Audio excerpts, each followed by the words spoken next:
परमेश्वर के मंदिर को हम मनुष्यों ने व्यापार का एक अड्डा बना करके रख दिया है और अड्डा इस तरीके का बना दिया है कि हमने खुद इस देह जो परमेश्वर के पवित्र आत्मा का मंदिर है, इस देह को हमने व्यापार का अड्डा बना दिया और इस देह को हम बेचते हैं, इस देह को हम खरीदते हैं। प्रियो, ऐसे ही एक घटना हमें अभी देखने को मिलती है।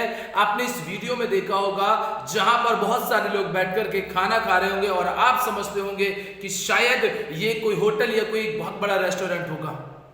आगे मैं आपको इस वीडियो के बारे में बताने जा रहा हूं, तो इससे पहले मैं आप सबों का हमारे जयवंत मिनिस्ट्री बाजपुर के यूट्यूब चैनल पर हार्दिक स्वागत करता हूं। प्रियो, मैं जानता हूं प्रभु का वचन हमें यह सिखाता है कि हम परमेश्वर के मंदिर के साथ बिल्कुल भी छेड़खानी नहीं कर सकते हैं। किसी भी प्रकार का बुरा व्यवहार हम परमेश्वर के मंदिर के साथ नहीं कर सकते हैं। प्रियो, अभी आपने इस वीडियो में देखा होगा कि बहुत सारे लोग टेबल और कुर्सी पर बैठकर टेबल पर बहुत स्वादिष्ट भोजन को खा रहे हैं। प्रियो, ये कोई होटल नहीं, ये कोई रेस्टोरेंट नहीं है, बल्कि एक समय में बना हुआ परमेश्वर का पवित्र मंदिर है। और उस मंदिर में एक समय में प्रभु की आराधना होती थी। ये फॉरेन कंट्री से वीडियो हमारे सामने आया है और फॉरेन कंट्री में आपने देखा होगा बहुत सारे चर्च जो प्रभु की आराधना के लिए बनाए गए थे, उनमें बहुत सारों में तो कभी का ताला लग चुका है, बहुत सारे बंद हो चुके हैं। एक वीडियो मैंने आपको इसमें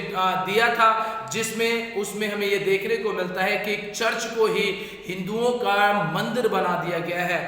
ऊपर आई बटन पर जब आप क्लिक करेंगे तो आपको उस वीडियो का लिंक मिल जाएगा और आप उस वीडियो को देख पाएंगे कि कैसे उन्होंने परमेश्वर के भवन को एक मूर्ति रख करके वहां का एक मंदिर स्थापित कर दिया है, हिंदुओं का मंदिर स्थापित कर दिया है। और एक समय में जो लोग चर्च जाया करते थे, अब वो मूर्ति की पूजा कर रहे हैं। प्रियो, बाइबल हमें ऐसा बताती है जिस समय पर प्रभु यीशु मसीह इस दुनिया में थे, तो जब उन्होंने यरूशलेम में विजय प्रवेश किया था, और हम सब जानते हैं, आपने अभी 2 दिन पहले आपने खजूर का पर्व मनाया होगा, आपने पाम संडे को सेलिब्रेट किया होगा। जब वो पाम संडे सेलिब्रेट किया हमने, तो हमें इस वचन के द्वारा ये पता चला था, आपको प्रभु के सेवकों ने बताया होगा कि यीशु मसीह जब यरूशलेम में विजय प्रवेश करता है तो बहुत सारे लोग पेड़ों की डालियां काटते हैं, कपड़े बिछाते हैं, और पीछे आप देख सकते हैं कि खजूर की टहनियां अक्सर हर चर्च में लगे हैं, हमारे चर्च में भी लगाई हैं। और हमने इस बात को बताया कि यीशु मसीह कैसे नम्र और दीन होकर यरूशलेम में विजय प्रवेश करता है। और जब वो यरूशलेम के अंदर जाता है तो जाने के बाद में सबसे पहले वो उस आराधनालय की ओर कदम रखता है जहां पर लोग जो परमेश्वर का भय मानने वाले होते हैं, उनमें से कुछ लोग व्यापार बना लेते हैं परमेश्वर के मंदिर को, और वहां पर आए दिन बाजार लगती है और आए दिन वहां पर कई प्रकार की ऐसी घटनाएं होती हैं। लिखा है यीशु मसीह ने कोड़े लगाए। मत्ती रचित सुसमाचार 21 अध्याय और उसके 12 वचन से जब हम पढ़ते हैं तो लिखा है, यीशु ने परमेश्वर के मंदिर में जाकर उन सबको जो मंदिर में लेन देन कर रहे थे निकाल दिया और सर्राफों के पीड़ों और कबूतर बेचने वालों की चौकियां उलट दी और उनसे कहा, लिखा है मेरा घर प्रार्थना का घर होगा, परंतु तुम उसे डाकुओं की खोह बनाते हो। ये जो चर्च जिसको रेस्टोरेंट में तब्दील कर दिया गया, या फिर वहां पर हिंदुओं के लिए मंदिर को स्थापित कर दिया गया, कि ये भवन परमेश्वर के महिमा करने के लिए नहीं थे, प्रभु के नाम को ऊंचा उठाने के लिए नहीं थे, इनको डाकुओं की खोह बना दिया गया। आज प्रियो, हम इस चर्च बिल्डिंग को देखते हैं, इस चर्च बिल्डिंग के साथ लोग कई प्रकार की अश्लीलता करते हैं और ऐसी ऐसी घटनाओं को अंजाम देते हैं जिसका हम जिक्र भी नहीं कर सकते। प्रियो, ऐसे ही ये तो एक नॉर्मल सा ईंट पत्थरों का बना हुआ परमेश्वर का भवन है, लेकिन प्रभु इस भवन से भी ज्यादा जो इज्जत और तवज्जो देता है वो खुद हम पवित्र आत्मा के मंदिर हैं।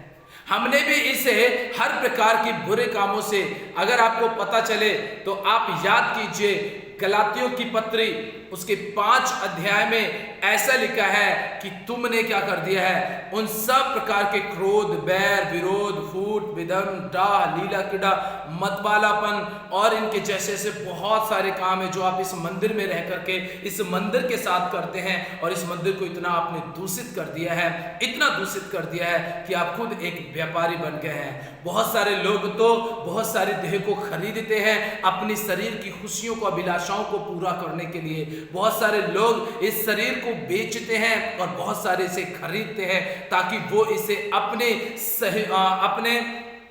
संभोग के लिए कह सकते हैं, या फिर इस तरीके से कह सकते हैं अपनी मौज मस्ती को पूरा करने के लिए उन्होंने परमेश्वर के मंदिर को खरीदना और बेचना शुरू कर दिया है ताकि कुछ मिनटों का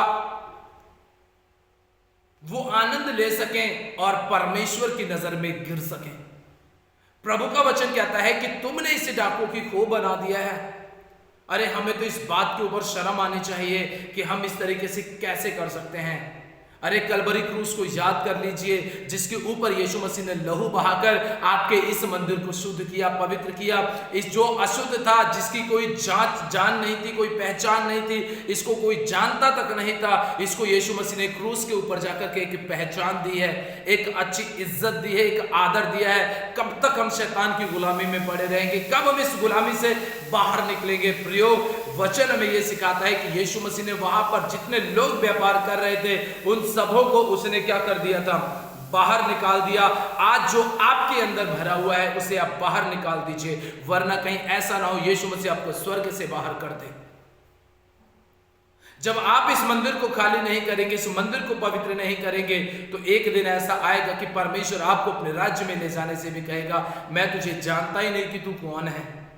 प्रियो, जैसे जैसे हम देख रहे हैं अब यीशु मसीह का आगमन नजदीक हो रहा है, ऐसे ही हम विदेशी कंट्रियों में जहां पर लोग प्रभु का भय मानते थे वहां पर उन्होंने परमेश्वर के भवनों के साथ में बहुत ही ज्यादा अत्याचार करना शुरू कर दिया है। हमारे यहाँ तो तोड़फोड़ करते हैं कुछ असामाजिक तत्व के लोग, लेकिन वहां तो खुद जो प्रभु के साथ आराधना करते थे, भक्ति करते थे, उन्होंने कोई मंदिर बना दे रहा है, कोई उसको होटल रेस्टोरेंट बना दे रहा है, कोई उसमें ताला लगा दे रहा है, कोई उसको अंदर पूरी तरीके से बंद करके ये कहता है कि ये तो बिल्डिंग बेकार हो गई है। ऐसे कई प्रकार के प्रभु के भवन के साथ में किया जा रहा है। याद रखिएगा, प्रभु हर एक बात का न्याय करेगा और प्रभु हर एक बात का लेखा जोखा आपसे लेगा। इसलिए चाहे ये ईंट पत्थरों का बना हुआ भवन हो, चाहे वो हमारी बॉडी का पवित्र आत्मा का भवन हो, चाहे हम किसी भी भवन में जाते हो, अगर इस भवन को हमने साफ शुद्ध और पवित्र आत्मा को निवास नहीं रहने दिया तो एक दिन ऐसा आएगा कि प्रभु आपको कभी भी अपने राज्य में लेके नहीं जाएगा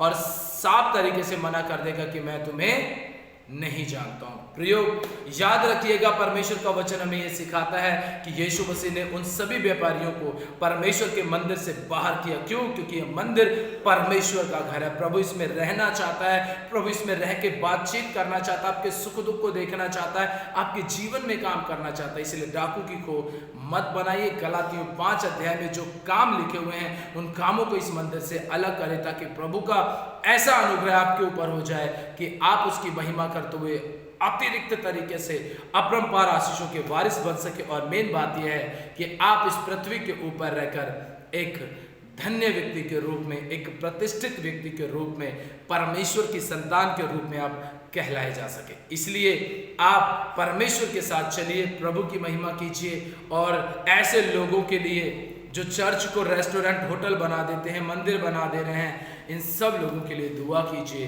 कि परमेश्वर हो सके तो इनके ऊपर तरस खाए, इनके जीवन में काम करे और इन्हें पूरी तरीके से माफ करे। अपने भारत के लिए भी प्रार्थना करें। परमेश्वर, यदि ये संदेश आपको अच्छा लगा है तो परमेश्वर आपको बहुत आशीष दे। यदि अच्छा लगा है तो इसे शेयर भी जरूर करें। यदि चैनल पर पहली बार आए हैं तो सब्सक्राइब भी जरूर करें। परमेश्वर आप सबको आशीष दे। कमेंट में अपनी राय देना ना भूलें। जय मसीह।